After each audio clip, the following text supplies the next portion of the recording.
अन्नामलाई, जो तमिलनाडु में बीजेपी के एक उभरता हुआ सितारा उम्मीदवार नजर आ रहे हैं। अन्नामलाई क्यों आईपीएस के जॉब छोड़कर पॉलिटिक्स में आए? नरेंद्र मोदी ने क्यों इन्हें तमिलनाडु प्रदेश के अध्यक्ष बनाए? ऐसा क्या किए थे अन्नामलाई ने जो उन्हें प्रदेश के अध्यक्ष बनाए? अन्नामलाई अपने कामों के बदौलत यह मुकाम हासिल किए हैं या उन्हें दिए गए हैं? बने रहिए, इस वीडियो में पूरी इन्फॉर्मेशन आपको देंगे।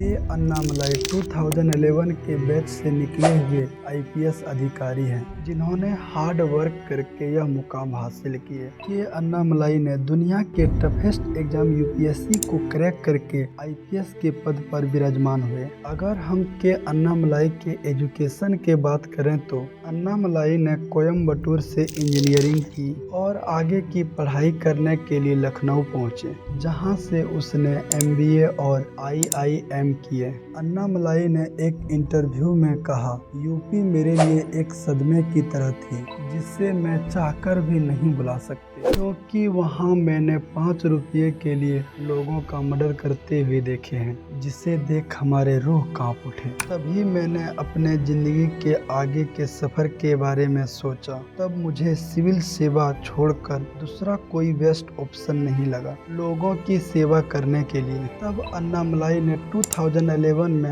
यूपीएससी क्रैक करके आईपीएस बने और अन्नामलाई को फर्स्ट पोस्टिंग ड्यूटी लगी कर्नाटक के उडुपी डिस्ट्रिक्ट में। अन्नामलाई को आईपीएस बने 6 मंथ ही हुए थे, तभी कुंडापुर इलाके में 17 इयर्स बच्ची के साथ रेप करके उनकी हत्या की जाती है। उस बच्ची की मां ने अन्नामलाई से पूछा, क्या तुम मेरे बच्ची को वापस ला सकते हो?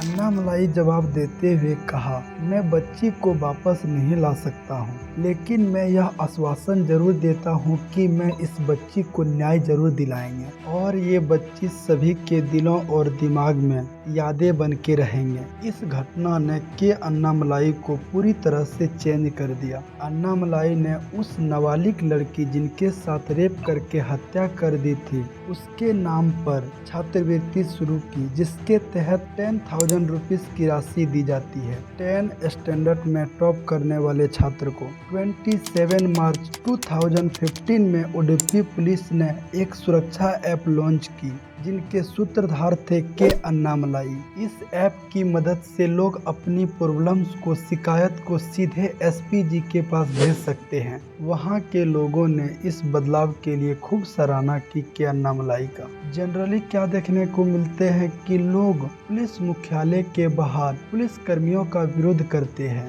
यह आम बात है, लेकिन पुलिस मुख्यालय के बाहर सिर्फ और सिर्फ एसपी अन्नामलाई के समाज में परिवर्तन को देखते हुए लोगों ने उनका समर्थन और मुख्यालय के बाहर प्रदर्शन किया। यह कोई आम बात नहीं है। आप अंदाजा लगा सकते हैं कि अन्नामलाई ने समाज में किस कदर परिवर्तन किया, जो कि वहां के सारे लोग अन्नामलाई के समर्थन में खड़े हो गए और लोगों ने कहा ऐसे ऑनेस्ट ऑफिसर्स मिलना असंभव है। इसके बाद 10 अक्टूबर 2015 को अन्नामलाई ने मंगलूर के मिला ग्रेस कॉलेज के करीब 400 स्टूडेंट्स को कहा बाइक रैली निकालने को। इसमें एक खास बात देखने को मिला कि सारे स्टूडेंट हेलमेट पहने थे। यह रैली तब निकाली गई थी जब स्टेट में हेलमेट पहनना अनिवार्य भी नहीं था। उस समय अन्नामलाई ने लोगों को हेलमेट पहनने के लिए प्रोत्साहन किया। वहां कई कॉलेज के छात्र इकट्ठे हुए थे।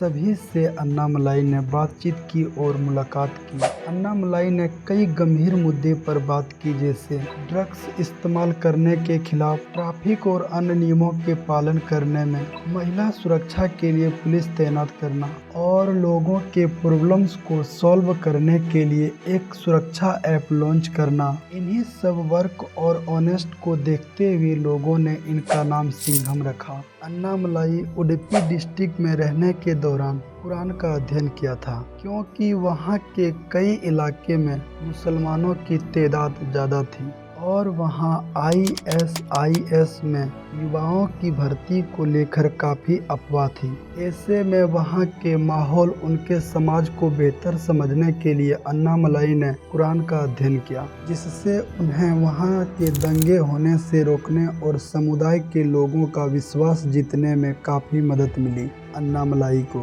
कुछ समय बीत जाने के बाद के अन्नामलाई को उडुपी डिस्ट्रिक्ट से चिकमंगलुरु डिस्ट्रिक्ट में पोस्टिंग दी जाती है, जिसके दौरान 2017 के दिसंबर महीने में सांप्रदायिक दंगे का तनाव पैदा हो जाते हैं चिकमंगलुरु में। यह मामला कुछ अयोध्या विवाद जैसी बताई जाती है, जहां की एक विवादित धार्मिक स्थल में 20,000 लोगों ने जबरन घुसने की कोशिश की, लेकिन अन्नामलाई ने वहां दंगे होने से रोकने के लिए शांति कमेटी का गठन किया और लगातार लोगों से बातचीत की और शांति बनाए रखने में कामयाब हुए अन्नामलाई। वहीं सरकार ने इस बहादुरी के लिए के अन्नामलाई को DCP पद से नवाजा। के अन्नामलाई 10 इयर्स की पुलिस सेवा को फाइनली 29 मई 2019 को अलविदा कहते हैं। अन्नामलाई एक इंटरव्यू में कहते हैं,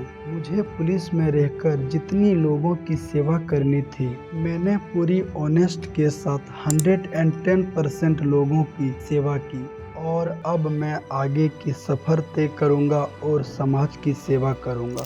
वहीं 25 अगस्त 2020 में अन्नामलाई ने राजनीतिक में कदम रखा और वर्ल्ड की सबसे बड़ी पार्टी BJP में शामिल हुए। वहीं अन्नामलाई के हुनर को देखते हुए BJP ने अन्नामलाई को तमिलनाडु प्रदेश के अध्यक्ष नियुक्त किए। 9 जुलाई 2021 को पॉलिटिक्स में आए 11th मंथ के कैरियर में ही अन्नामलाई ने यह मुकाम हासिल किए। इसके पहले उस पद पर एल मुरुगन थे।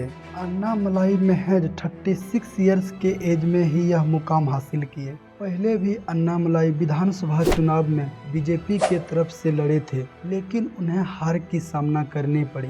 हाल ही में हो रहे चुनाव में के अन्नामलाई आपको तमिलनाडु के कोयम्बटूर से BJP के तरफ से लड़ते हुए नजर आएंगे। ऐसे होनहार, होनेस्ट, हार्ड वर्क और समाज के हित के बारे में सोचने वाले अन्नामलाई के लिए एक लाइक तो बनते हैं।